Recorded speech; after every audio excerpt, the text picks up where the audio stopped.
Hey everyone, so today I'm doing a video on revision tips.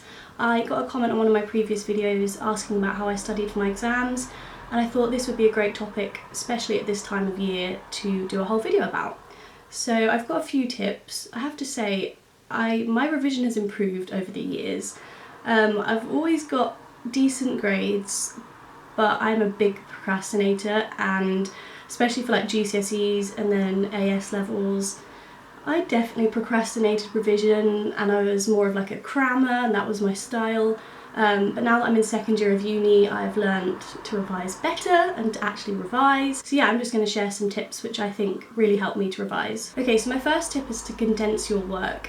So whether that's from a textbook into notes, or notes into mind maps, or mind maps into flashcards, that was kind of my setup. So I would read the textbook or my notes I'd written in class or the lecture notes or anything like that, condense that into more appropriate notes with everything you need to know. Then I would read those notes and I would make big A3 mind maps on them, and then I would create flashcards so they're even smaller. This repetition really helps you to learn things. Obviously you're reading it again and again and you're condensing it, which just helps it go into your brain better, I find. And then going off that, my second tip is to write things in your own words.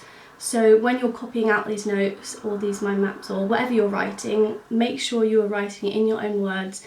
Make sure you're reading whatever it is and changing it into something that makes sense to you. There is countless studies out there that show that if you learn the meaning of something, it goes into your head way better than if you just read it or listen to it. I remember, I think there's a psychology study I learned at GCSE where it's something ridiculous percentage of people, if they process it semantically, it goes in their head way better. So make sure you know what you're writing. I am so guilty of just reading a textbook and being like, well, they've written it perfectly, I can't put it any better, so I just copy it down word for word. And that's just copying out, that's not going into your brain. Make sure you change it a little bit just so it's in your own words. My next tip is to use visual aids. So I said about mind maps, but you could also do posters or little mnemonics. I found those really helpful for science subjects, especially in GCSEs and A-levels. Me and my friends were obsessed with them. Before an exam we'd suddenly come up with like 3 more just to learn certain orders of things. So they're definitely great, but posters and mind maps are really good as well. Get some coloured pens, get some highlighters. Don't go overboard, because I know I'm guilty of making a mind map 2 or 3 times because I think it looks ugly the first time and then I screw it up and start again. But you know, it's not a piece of art. It's not going on a wall anywhere. Just have it so it's got all the information. Maybe create your own style so you can do them quickly, because that's the most important thing, is getting them out quickly and getting them out so they have all the information on them. I guess this is sort of similar to the last tip, but my next tip would be to use apps. So I found a really good app called Cram.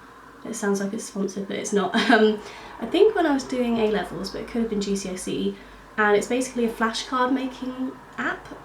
So I used to find it tedious to handwrite out individual cards, and then you'd have to spend money on the flashcards themselves or cut them up yourself, and it was just a bit of hassle. So this app basically creates the flashcards for you. So you type the answer on one side and then type the question or whatever the other side is going to be, and then there's a couple of different settings that you can memorise these on the app. So I think you can play games with them, or you can just memorise, or you can cram them.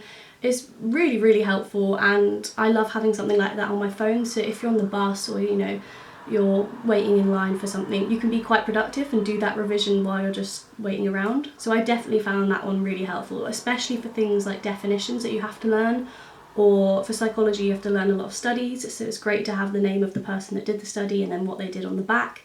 So yeah, I definitely recommend looking at apps. I'll try and link the one that I have down below if anyone's interested. My final tip is to set yourself tasks rather than time to do revision. So this is something that I didn't really come across in school. They always said, you know, do 45 minutes revision then have a 15-minute break or something along those lines. And I found that that just did not work for me, because I would maybe be productive for the first 10 minutes and then I would just procrastinate. I would just, even if I didn't have my phone near me, because often I put my phone in a different room so I couldn't go on that, I would happily just sit in my chair or lie on the floor or do whatever I could so I wasn't revising, when I could just be getting on with it. And then that meant my alarm would go off, I'd have a 15-minute break as if I'd been productive for the past 45 minutes, which I hadn't, and then start it all over again. So I definitely say, rather than doing that, set yourself a task to complete before you can have your break. So that might be read this chapter and then you can have a break, or, you know, make this poster and then you can have a break. I find that that works way better with me in particular, because I like to procrastinate, because it means even if I waste half an hour lying on the floor because I hate revision, I then have to still do that task before I can have a break that I feel like I've deserved and actually do something that I want to do. Also, I find that way of revision way more motivating, because I'll do a chapter and then I'll be like, oh, I could do another one before I deserve a break. Like I can get another one done.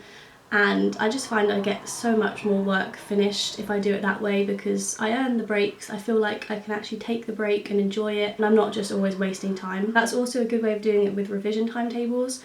So if in your timetable it says you have to get this stuff done, you know you have to get that stuff done, rather than saying, you know, I'm going to do 2 hours of biology and 2 hours of chemistry. Say you're going to read this chapter of biology and this chapter of chemistry, because then you know the exact stuff that you need to get done. But be careful not to overestimate yourself. I do that a lot. I'm like, oh, I can do 6 chapters today, and then I get to the 3rd one and I feel disheartened. I didn't complete what I needed to.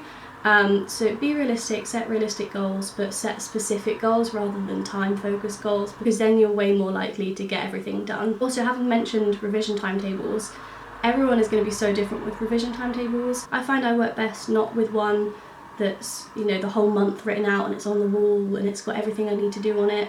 I know that that works great for some people, and they can colour code and they can do all that sort of stuff. I kind of just set daily ones, and I kind of work out in my head, oh, if I do this much today, when will I finish by, and all that sort of thing. So just find what works best for you. And they are all my revision tips. I hope that this video has been somewhat helpful.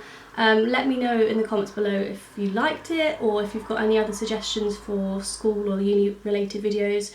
And also leave any revision tips in the comments. I am meant to be spending this whole Easter revising. As you can see, I'm at home, and so far I've actually done alright. I've got my little cheap Wilko's notebooks that I've been writing lots of notes in. So I've been doing okay so far, but definitely leave any revision tips you have in the comments below that I didn't mention. And yeah, thank you for watching. Bye!